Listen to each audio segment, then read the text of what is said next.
Hi dudes. உங்களில் எத்தனை பேத்துக்கு நம்ம தமிழ்நாடு கவர்மெண்ட் எஃபிஷியண்ட்டாக ஒர்க் ஆக மாட்டேங்குதுன்னு சொல்லிட்டு தோணியிருக்கு? எனக்கு நிறைய தடவை தோணியிருக்குது. அதுக்கும் சிஎம்முக்கும் என்னடா சம்மந்தம்னு கேட்டிங்கன்னா சம்மந்தம் இருக்குது. இந்த வீடியோ கடைசி வரைக்கும் பாருங்க, உங்களுக்கே தெரியும். எதை வச்சுடா எஃபிஷியண்ட்டாக ஒர்க் ஆக மாட்டேங்குது அப்படின்னு கேட்டிங்கன்னா நான் சொல்கிறேன். அந்த எஃபிஷியன்சி நிறைய ஃபேக்டர்ஸை டிபெண்ட் பண்ணியிருக்கும். ஆனால் அதில் ஒன் ஆஃப் த ஃபேக்டர்ஸ் நம்ம டேக்ஸ் எப்படி ஸ்பெண்ட் பண்ணுறோம்னு சொல்லிட்டு. இப்போ நம்ம தமிழ்நாடு கவர்மெண்ட் நம்மளோட டேக்ஸ் எடுத்து நமக்கு செலவு பண்ணுது. அப்படி செலவு பண்ணும்போது ப்ராப்பராக செலவு பண்ணுறாங்களா இல்லையான்னு கேட்டிங்கன்னா என்னை பொறுத்த வரைக்கும் நான் இல்லைன்னு தான் சொல்லுவேன். அது என்னன்னு பார்க்கலாம். நம்ம தமிழ்நாட்டில் எத்தனை மினிஸ்டர் இருக்காங்க? அந்த மினிஸ்டர்லாம் அவங்கவுங்களுக்குன்னு தனியாக ஒரு டிபார்ட்மெண்ட் வச்சிருப்பாங்க. அந்த டிபார்ட்மெண்ட்டில் நிறைய செலவு பண்ணுவாங்க. அந்த செலவெல்லாம் யூஸ்ஃபுல்லாக இல்லையான்னு சொல்லிட்டு பார்க்குறதா இந்த வீடியோ சீரியஸோட கண்டென்ட். அந்த வரிசையில் இன்னைக்கு யாரை எடுத்தேன்னு பார்த்தீங்கன்னா அக்ரி மினிஸ்டர் தான் எடுத்தேன். அதில் நிறைய கிடச்சிருக்கவா நான் காட்டுறேன். நம்ம அக்ரி மினிஸ்டர் யாருன்னு பார்த்தீங்கன்னா எம்ஆர்கே பன்னீர்செல்வம். இவர் கூடலூர் மாவட்டத்தில் குறிஞ்சம்பாடி தொகுதியில் நின்று ஜெயிச்சிருக்கிறாரு. இவரோட சொத்து மதிப்பு எவ்வளோன்னு பார்த்தீங்கன்னா 10 கோடி. நம்ம தமிழ்நாடு சிஎம் மு.க. ஸ்டாலினை விட அதிகமாக அசட் டிக்ளேர் பண்ணியிருக்காரு. அவருக்கே 9 கோடி தான், ஆனால் இவர் 10 கோடி டிக்ளேர் பண்ணியிருக்காரு. நம்ம தமிழ்நாடு கவர்மெண்ட் வெப்சைட்டில் போய் பார்த்தீங்கன்னாவே நம்ம டேக்ஸ் எவ்வளோ எக்ஸ்பென்ஸ் பண்ணுறாங்கன்னு சொல்லிட்டு ஒரு டீட்டெயில்ஸ்லாம் கொடுத்துருப்பாங்க. இந்த வெப்சைட்டில் போய் பார்த்தீங்கன்னா அக்ரி பட்ஜெட் ஸ்பீச் அப்படின்னு சொல்லிட்டு 2024 to 2025 இந்த வருஷத்துக்கான எவ்வளோ பட்ஜெட் அப்படின்னு சொல்லிட்டு அலோகேட் பண்ணியிருக்காங்க. அது ஒரு பிடிஎஃபாக போட்டிருக்காங்க. அதை ஓப்பன் பண்ணி பார்த்தீங்கன்னா அது இப்படி தான் இருக்குது. இதில் நிறைய செலவு பண்ணியிருக்காங்க. அந்த செலவில் அதிகமான செலவு மட்டும் நான் ஒரு லிஸ்ட் எடுத்து வச்சிருக்கேன். இதுதான் அந்த செலவு. இதில் மொத்தமாக பார்த்தீங்கன்னா 42,251 கோடி செலவு பண்ணியிருக்காங்க. ஃபர்ஸ்ட் ஃபோர்மோஸ்ட் செலவு எதுன்னு பார்த்தீங்கன்னா நம்ம அக்ரிகல்ச்சர் லோனுன்னு சொல்லிட்டு ஒன்று கொடுத்துருக்காங்க. அது மட்டும் 16,500 கோடி செலவு பண்ணியிருக்காங்க. இது என்னடா ஸ்கீம்னு கேட்டிங்கன்னா, அதாவது அக்ரிகல்ச்சர் லேண்ட் வச்சிருக்கிறவங்க அவங்க ஏதாவது விவசாயம் பண்ணியிருக்காங்க, அதை மெயின்டெனன்ஸ் பண்ணுறதுக்கு காசு பத்தலைன்னு சொல்லிட்டு கவர்மெண்ட்டில் போயிட்டு எனக்கு இன்னும் காசு வேணும் அப்படின்னு சொல்லிட்டு லோன் வாங்குற மாதிரி கவர்மெண்ட் சொசைட்டியில் போயிட்டு. இதுதான் அக்ரிகல்ச்சர் லோனு. இது நல்ல விஷயம் தானே அப்படின்னு கேட்டிங்கன்னா அதுதான் இல்லை. இவங்களோட ட்ரம்ப் கார்டு என்னன்னு பார்த்தீங்கன்னா இதுதான். எலெக்ஷன் டைம் மட்டும் என்ன பண்ணுவாங்கன்னா இந்த அக்ரி லோனை தள்ளுபடி பண்ணுவாங்க. மற்ற சமயம்லாம் தள்ளுபடி பண்ண மாட்டாங்க. ஏன்னு கேட்டிங்கன்னா அப்போ தள்ளுபடி பண்ணாதான் எல்லாரும் ஓட்டு போடுவாங்க, நம்ம ஜெயிச்சிடலாம் அப்படின்னு சொல்லிட்டு. இப்போ உங்களுக்கே புரிஞ்சிருக்கும், இந்த லோனு கொடுக்கறது நல்லது தான், ஆனால் அதோட காரணம் தப்பு. விவசாயிக்கு உதவுறதுக்காக இந்த லோன் கொடுக்கல, அவங்க ஜெயிக்கிறதுக்காக தான் இந்த லோன் கொடுக்குறாங்க. Got it? This is business. அடுத்த எக்ஸ்பென்ஸ் போகலாம் வாங்க. அக்ரிக்கு எலக்ட்ரிசிட்டி யூஸ் பண்ணுவோம். அதாவது பம்பு செட்டு மோட்டர் இதெல்லாம் யூஸ் பண்ணுறதுக்கு எலக்ட்ரிசிட்டி யூஸ் பண்ணுவோம். அது எப்பயுமே ஃப்ரீயாக தான் கொடுப்பாங்க. அதுக்கு மட்டும் 7,000 கோடி கிட்ட ஒதுக்கியிருக்காங்க. சரி, இது நல்ல விஷயம் தான்டா அப்படின்னு கேட்டிங்கன்னா அதுவும் தவறான விஷயம். நம்ம தமிழ்நாட்டில் கரண்ட் வரதுக்கு முன்னாடி எப்படி தண்ணி வச்சிருப்பாங்க? தண்ணி வயலுக்கு எடுத்து விடணும்னா ஏற்ற இறைக்கணும். அது ரொம்ப கஷ்டம். அதனால் என்ன பண்ணுவாங்க, இந்த வாய்க்காலை ப்ராப்பராக மெயின்டைன் பண்ணிட்டு ஆற்றுல எப்பப்பெல்லாம் தண்ணி வருதோ அதை வாய்க்கால் வழியாக வயலுக்கு கொண்டு வந்துடுவாங்க. இப்போ கரண்ட் வந்ததுனால என்ன பண்ணிட்டாங்க, அதை ஏன்டா மெயின்டைன் பண்ணுறதுன்னு சொல்லிட்டு பம்பு போட்டு தண்ணி எடுத்து விட்டுட்டு இருக்காங்க. இப்படி எலக்ட்ரிசிட்டி கொடுத்து பம்பு போட்டு நீங்கள் அடியிலேருந்து எடுத்தீங்கன்னா எல்லாம் கிரவுண்ட் வாட்டர் தான் டெப்ளீட் ஆகும். இது எலக்ட்ரிசிட்டி வேஸ்ட்டு தான். ஓகேவா? இதை கவர்மெண்ட் நினைச்சா இதை தடுக்கலாம். என்ன பண்ணலாம்னா வாய்க்கால் எல்லாத்தையும், அதாவது ஆற்றுலேருந்து வர வாய்க்கால் எல்லாம் ப்ராப்பராக க்ளீன் பண்ணி அதை கேனல் கட்டி விட்டாங்க. ஆற்றுலேருந்து அந்த கேனல் வழியாக வயலுக்கு தண்ணி கொண்டு வந்தாலும் எலக்ட்ரிசிட்டி இதனால எவ்வளவோ மிச்சமாகும். மழை வராதப்ப எலக்ட்ரிசிட்டி யூஸ் பண்ணி பம்பை போட்டு தண்ணி எடுத்துக்கலாம். ஆனால் மழை வரப்ப ஆற்றுல தண்ணி வரும்போது அதை யூட்டிலைஸ் பண்ண மாட்டேங்கிறாங்க. எனக்கு தெரிஞ்ச கிராமத்தில் கவர்மெண்ட்லேருந்து ரோடு போடுறேன்னு சொல்லிட்டு ரோட்டுக்கு பக்கத்தில் அந்த வாய்க்கால நிறைய மூடி இருக்கிறாங்க. அதுக்கு அடுத்தது பார்த்தீங்கன்னா micro irrigation, pump for irrigation, அதாவது அதுக்கெல்லாம் சப்சிடி கொடுத்துருக்காங்க. அதுக்கு 2,000 கோடி செலவு பண்ணியிருக்காங்க. சரி, இதுவும் நல்ல விஷயம் தானேன்னு கேட்டிங்கன்னா இது நல்ல விஷயம் தான். ஆனால் எபோவ் ரீசன் தான். நீங்கள் தேவையே இல்லாமல் ஈஸியாக வர தண்ணியை விட்டுட்டு அடியிலேருந்து போர் போட்டு தண்ணி உறிஞ்சு எடுத்துட்டு இருக்கிறீங்க. அதுக்கப்புறம் அதை தண்ணியை மேனேஜ் பண்ணுறதுக்கு ஸ்ப்ரிங்க்லர் போட்டு சொட்டு நீர் போட்டு நீங்கள் கம்மி பண்ணுறீங்க.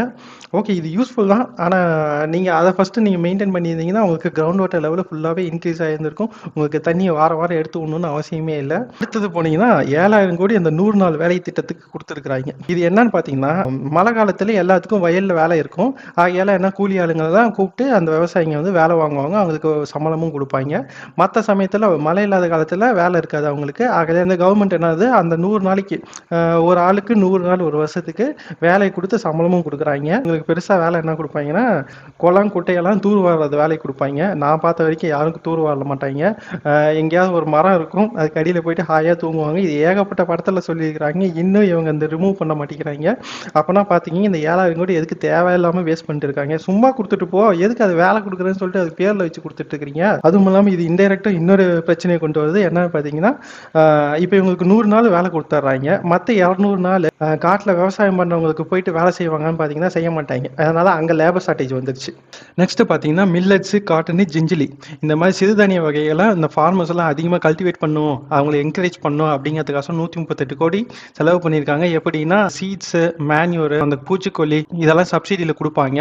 அப்படி கொடுத்தா அவங்களே மோட்டிவேட் ஆகி இதெல்லாம் கல்டிவேட் பண்ணுவாங்க அப்படின்னு சொல்லிட்டு அவங்க நினச்சிட்டு இருக்கிறாங்க. ஆனால் எனக்கு தெரிஞ்சு சாத்தியம் இல்லை.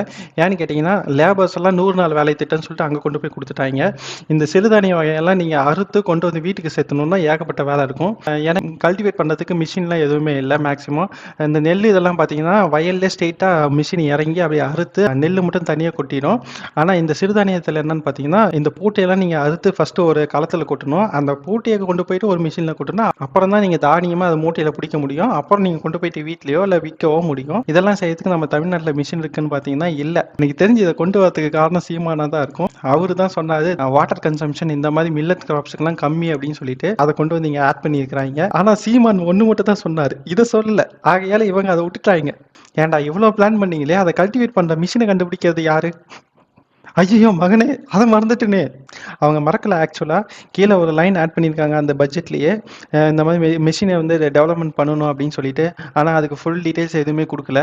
பார்ப்போம் ஏதாவது கண்டுபிடிக்கிறாங்களா என்னன்னு சொல்லிட்டு. அடுத்தது பார்த்தீங்கன்னா மிஷினரி. ஆனால் இது எதுக்கு ஒதுக்கியிருக்காங்கன்னு பார்த்தீங்கன்னா ஆல்ரெடி இந்த டிராக்டரே கொடுத்துருப்பாங்க. ஒவ்வொரு ஏரியாலையும் பப்ளிக்காக, அதாவது கவர்மெண்ட்லேயே ஒரு டிராக்டர் வச்சு மெயின்டைன் பண்ணுவாங்க. அந்த ஏரியாவில் இருக்கிற மக்களுக்கெல்லாம் இந்த டிராக்டர் போயிட்டு கம்மியாக கொஞ்சம் நார்மலாக ஒரு 1200னா இங்கே 1000 ரூபாய்க்கு ஓட்டுவாங்க, அவ்வளோ ஓட்டுவாங்க. அது மாதிரி இந்த டிராக்டரு இப்போ வேறு ஏதாவது சின்ன சின்ன எக்யூப்மெண்ட்டை வாங்கி அந்த ஏரியாவில் பப்ளிக்காக விட்டுட்ருப்பாங்க. அது அந்தளவுக்கு யூஸ் ஆனு கேட்டிங்கன்னா எனக்கு தெரிஞ்சு யூஸ் இல்லை. ஏன்னா கெப்பாசிட்டி பத்தாது. ஒரு 100 பேர் இருக்காங்கன்னா அந்த 100 பேருக்கு ஒரு டிராக்டர் இருக்கும். இன்றைக்கி நீங்கள் போயிட்டு புக் பண்ணீங்கன்னு வச்சுக்கோங்களேன், ஒரு மாதம் கழிச்சு வந்து உங்கள் வயலில் ஓட்டுவாங்க, அவ்வளோ ஓட்டுவாங்க. ஆகையால் இது எனக்கு தெரிஞ்சு அதிகப்படியான இன்வெஸ்ட்மெண்ட் இன்னும் போட்டிருந்தா நிறையா எக்யூப்மெண்ட்ஸ் வாங்கி விட்டுருக்கலாம். அடுத்தது போட்டிங்கன்னா 238 கோடி பேடி ப்ரொக்யூர்மெண்ட்டுக்கு. இதை நான் சொல்லியே ஆகணும். அதாவது இந்த பேடி ப்ரொக்யூர்மெண்ட்னா அதிகமாக நம்ம தமிழ்நாட்டில் தேவைப்படுது அரிசி, அப்புறம் சர்க்கரை, இன்னும் கொஞ்சம் சில பல பயிர்னு வச்சுக்கோங்களேன். இதெல்லாம் எங்கன்னு பார்த்தீங்கன்னா இந்த தஞ்சாவூர் டெல்டா ஏரியாவில், அப்படி இல்லைன்னா வேறு எங்கேயாவது தண்ணி நிறையா இருக்கிற ஏரியாவில் மட்டும்தான் இதெல்லாம் நடக்கும்.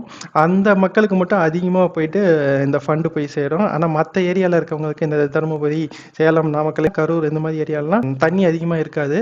ஆகையால் அந்த இடத்துல அரிசி இதெல்லாம் நெல்லாம் அதிகமாக போட மாட்டாங்க. அந்த இடத்துல இருக்க மக்கள்லாம் என்ன பண்ணுவாங்க, அவங்களுக்கு அடிஷ்னலாக ஏதாவது கொடுத்தா பரவாயில்ல, மேலே இங்கே கொடுத்துருக்கீங்க ஆனால் அது எல்லாத்துக்கும் போய் சேருதா அப்படின்னு சொன்னீங்கன்னா, மேலே இந்த மில்லட்ஸ்னு கொடுத்துருக்கீங்க, அது வந்து இந்த நடுவில் ட்ரை ஏரியாஸ்க்குலாம் போகும் சப்சிடி. ஆனால் ஒவ்வொருத்தவங்க அக்கௌண்ட்டில் போய் ஏறுதான்னு கேட்டால் ஏறலன்னு தான் நான் சொல்லுவேன். ஏன்னா இதை டிஜிட்டலைஸ் பண்ணலாம். இப்போ கவர்மெண்ட்டில் உங்ககிட்ட டேட்டா இருக்கும், யார் யார்கிட்ட எத்தனை ஏக்கர் நிலம் இருக்குது, என்னென்ன விவசாயம் பண்ணுவாங்க அப்படின்னு சொல்லிட்டு. அவங்களுக்கு ஏற்ற மாதிரி ஸ்ட்ரெயிட்டாக அந்த அந்த நைட்டில் எல்லாத்துக்கும் ஒரு மெசேஜை கொடுத்து எல்லாத்துக்கும் பயமுறுத்துறீங்க. இதுக்கு நீங்கள் சப்சிடி வந்து உங்களுக்கு இன்றைக்கி சப்சிடி இருக்குது, இதை யூஸ் பண்ணிக்கிங்க அப்படின்னு சொல்லிட்டு ஒரு மெயில் கொடுக்கறதுக்கு எவ்வளோ நேரம் ஆக போகுது? அது பண்ணுறதுக்குலாம் எதுவுமே இல்லை. அடுத்தது போவோம். 55 crores இன்ஃப்ராஸ்ட்ரக்சர், அதாவது உழவர் சந்தைக்கு ஸ்பெண்ட் பண்ணியிருக்காங்க அப்படின்னு சொல்லிட்டு போட்டிருக்கிறாங்க. கிராப்ஸ் எல்லாம் கல்டிவேட் பண்ணியாச்சு, அதை கொண்டு போய் விற்கணும். விற்கிறதுக்கு எங்கள் உழவர் சந்தைன்னு சொல்லிட்டு எல்லா இடத்துலையும் வச்சிருக்காங்க. இன்னும் புதுசாக கட்டிக்கிட்டு வேறு இருக்கிறாங்க. அதனால் எல்லா இடத்துலையும் உங்களுக்கே தெரியும் உழவர் சந்தையோட லட்சணம் எப்படின்னு சொல்லிட்டு. நீங்கள் வந்து ஒரு ஃபாரின் கண்ட்ரி எங்கேயாவது போயிட்டு வரீங்கன்னு வச்சுக்கோங்களேன், அங்கே போய் பாருங்கள் இன்ஃப்ராஸ்ட்ரக்சர் எப்படி இருக்குன்னு சொல்லிட்டு. ஒரு சந்தைனா எல்லாமே சூப்பர் மார்க்கெட் தான் இருக்கும், எல்லாம் ஏசி இருக்கும், ப்ராப்பராக மெயின்டைன் பண்ணியிருப்பாங்க. அதே மாதிரி தமிழ்நாட்டில் வைக்கிறதுக்கு எவ்வளோ நேரம் ஆகி போகுது? என்ன கேட்டால் நான் என்ன பண்ணுவேன்னா, ஒவ்வொரு டிஸ்ட்ரிக்ட்டுக்கு ஒரு டிஸ்ட்ரிபியூஷன் சென்டர் பெருசாக வச்சுட்டு அங்கங்கே ரீட்டைல் சென்டரு எல்லாமே என்க்ளோஸ் சூப்பர் மார்க்கெட்டு. ஃபார்மர்ஸ் என்ன பண்ணணும்னா அந்த உழவர் சந்தையை யூஸ் பண்ணிக்கலாம். அவங்க பொருளை கொண்டு வந்து அங்கே டிஸ்பிளே பண்ணிடலாம், கன்சூமர்ஸ் வந்து அதை வாங்கிட்டு போயிடலாம். இப்போ அமௌண்ட் எல்லாம் என்ன பண்ணணும்னா எல்லாமே ஃபார்மர்ஸ்க்கு தான் போயாகணும். ஆனால் அந்த ஃபார்மர்ஸ்ட்டு வந்து லைட்டாக ஒரு சார்ஜ் மட்டும் அந்த மெயின்டெனன்ஸ்க்காண்டி, அந்த உழவர் சந்தையை மெயின்டைன் பண்ணுறதுக்காண்டி ஒரு சார்ஜ் மட்டும் பண்ணிட்டு இருக்கலாம். இதை தான் இப்பயும் பண்ணிட்டு இருக்காங்க. ஆனால் ஓப்பனாக இருக்குது. பொருள் கெட்டு போச்சுன்னா கெட்டு போயிடும், அவ்வளோதான், முடிஞ்சு போச்சு. இப்படி பண்ணாங்கன்னா ஃபார்மர்ஸ்க்கு டைரெக்டாக அவங்க பொருளுக்கு காசு கிடைக்கும். வியாபாரிகளை நிறையா கம்மி பண்ணலாம். ஐடியா இல்லாத பசங்க. அதுக்கு அடுத்தது பார்த்தீங்கன்னா 450 கோடி வெர்மி கம்போஸ்ட். வெர்மி கம்போஸ்ட்னா உங்களுக்கே தெரியும், அது மண்புழு உரம்னு சொல்லுவாங்க. இது நார்மலாக உரம் போடுறதுக்கு என்னன்னு பார்த்தீங்கன்னா எல்லா இடத்துலையும் மாடு வச்சுருப்பாங்க. மாட்டுக்கு தீனி போட்டு அதில் சாணியை வச்சு எல்லாத்துக்கும் அந்த சாணியை தான் உரமாக போடுவாங்க. அதுவே போதும் எனக்கு தெரிஞ்ச. மேக்ஸிமம் அந்த யூரியா இதெல்லாம் தேவையே இல்லை. அப்படி பண்ணும்போது நீங்கள் இந்த மாடு வளர்க்குறதுக்கு ஏதாவது ஒன்று ஊக்குவிச்சிங்கன்னா பரவாயில்ல. பால் 30 ரூபாய்க்கு வாங்குறீங்க சொசைட்டியில், கவர்மெண்ட் சொசைட்டியில். ஆனால் விற்கும்போது 60 ரூபாய்க்கு 70 ரூபாய்க்கு வித்துட்டு இருக்கிறீங்க. ஆவின் டைரியிலேருந்து வர ரெவன்யூவை விவசாயிகளுக்கும் கொஞ்சம் பிரித்து கொடுங்க. அப்படி பிரித்து கொடுத்தா ஓகே, நம்ம காசு அதிகமாக தராங்க, நம்ம இன்னும் நல்லா மாடு வளர்ப்போம், மாடு வளர்த்தா சாணி வரும், சாணி வச்சா உரம் போடலாம். அப்படி இன்க்ரீஸ் பண்ணுவாங்க. அதெல்லாம் பண்ண மாட்டீங்க. உங்களோட ரெவன்யூ வந்துச்சுன்னா அப்படியே நீங்கள் அப்படியே அமுக்கி வச்சுக்குவீங்க.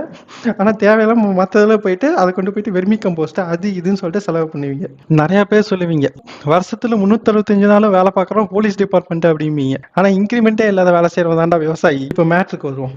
இதுக்கும் ஸ்டாலின் ஸ்டாலினுக்கும் என்னடா சம்பந்தம்னு கேட்டிங்கன்னா, இதை ஃபஸ்ட்டு கொண்டு போயிட்டு ப்ரொபோசல் கொடுக்கறது நம்ம மினிஸ்டரு, அதாவது எம்ஆர்கே பன்னீர்செல்வம் தான். அவர் கொடுத்ததுக்கப்புறம் ஸ்டாலின் வந்து அதை ரிவ்யூ பண்ணும். ரிவ்யூ பண்ணிவிட்டு ஓகே இதெல்லாம் பண்ணால் நல்லது அப்படின்னு சொல்லிட்டு அவர் தான் பார்க்கணும். பார்த்துட்டு அப்புறம் அப்ரூவல் கொடுத்தாங்கன்னா எல்லாமே இது என்ன சொல்கிறது, பில்லை பாஸ் பண்ணிவிட்டு சைனை போட்டு அமௌண்ட்டை டிஸ்ட்ரிபியூட் பண்ணலாம். ஆனால் நம்ம ஸ்டாலின் அப்படி பண்ணுறாரா? ஒரு காமன் மேனு நானே இந்த பட்ஜெட்டில் இவ்வளோ பிரச்சனை இருக்குதுன்னு சொல்லும்போது இது நம்ம சிஎம் நினச்சிருந்தா எத்தனை கரெக்ஷன் கொண்டு வந்திருக்கலாம். இப்போ உங்களுக்கே புரிஞ்சிருக்கும் நம்ம கவர்மெண்ட் எஃபிஷியண்ட்டாக ஒர்க் ஆகுதா இல்லையா அப்படின்னு சொல்லிட்டு. இதில் நான் தப்பாக ஏதாவது சொல்லியிருந்தேன்னா அதையும் கீழே கமெண்ட் பண்ணுங்கள். அதே மாதிரி உங்கள் கருத்து ஏதாவது இருந்துச்சுன்னா அதையும் கீழே போயிட்டு கமெண்ட் பண்ணுங்கள். இதெல்லாம் ஒரு தனிப்பட்ட மனிதனின் குமுறல்கள். பாய்.